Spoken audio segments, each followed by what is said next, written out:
हम सब जानते हैं हनुमान जी हिंदुओं के प्रमुख आराध्य देवों में से एक हैं और संपूर्ण भारत में इनकी पूजा की जाती है। लेकिन बहुत कम लोग जानते हैं कि हमारे भारत में ही एक जगह ऐसी है जहां हनुमान जी की पूजा नहीं की जाती। ऐसा इसलिए क्योंकि यहाँ के रहवासी हनुमान जी द्वारा किए गए एक काम से आज तक नाराज हैं। ये जगह है उत्तराखंड स्थित द्रोणागिरी गांव की।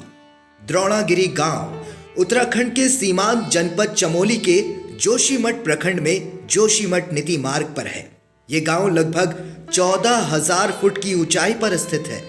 यहाँ के लोगों का मानना है कि हनुमान जी जिस पर्वत को संजीवनी बूटी के लिए उठाकर ले गए थे वो यहीं स्थित है। क्योंकि द्रोणागिरी के लोग उस पर्वत की पूजा करते थे, इसलिए वे हनुमान जी द्वारा पर्वत उठा ले जाने से नाराज हो गए। यही कारण है कि आज भी यहाँ हनुमान जी की पूजा नहीं होती है। यहाँ तक कि इस गांव में लाल रंग का झंडा लगाने पर भी पाबंदी है। हनुमान जी द्वारा द्रोणागिरी पर्वत उठाकर ले जाने का प्रसंग वाल्मीकि रामायण के युद्ध कांड में मिलता है। वाल्मीकि रामायण के अनुसार रावण के पुत्र मेघनाद ने ब्रह्मास्त्र चलाकर श्री राम व लक्ष्मण को घायल कर दिया। तब जामवंत ने हनुमान जी से कहा कि लक्ष्मण के प्राण अब एक ही औषधि से बच सकती है, वो है संजीवनी बूटी, जो कि सिर्फ द्रोणागिरी पर्वत पर ही पाई जाती है। जामवंत की बात सुनकर हनुमान जी तुरंत आकाश मार्ग से संजीवनी औषधि लेने के लिए उड़ गए।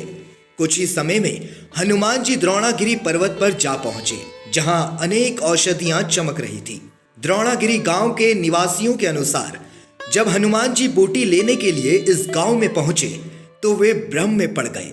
उन्हें कुछ सूझ नहीं रहा था कि इतनी सारी जड़ी बूटियों में से संजीवनी बूटी कौन सी हो सकती है। तब गांव में उन्हें एक वृद्ध महिला दिखाई दी। उन्होंने उससे पूछा कि यहाँ कई सारी बूटियां दिव्यमान हैं, इसमें से संजीवनी बूटी कौन सी होगी। वृद्धा ने द्रोणागिरी पर्वत के एक हिस्से की तरफ इशारा किया। हनुमान जी तुरंत उड़कर द्रोणागिरी पर्वत के उस हिस्से पर गए, पर संजीवनी बूटी कौन सी है ये फिर भी पता न कर सके। फिर हनुमान जी ने उस द्रोणागिरी पर्वत के काफी बड़े हिस्से को तोड़ा और पर्वत को लेकर उड़ते बने।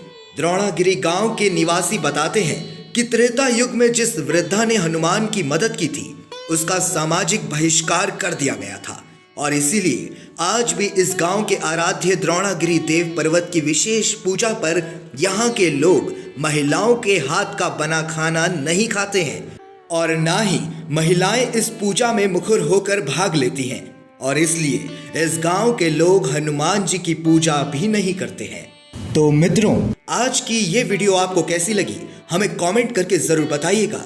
वीडियो को लाइक कीजिएगा और ज्यादा से ज्यादा शेयर कीजिएगा।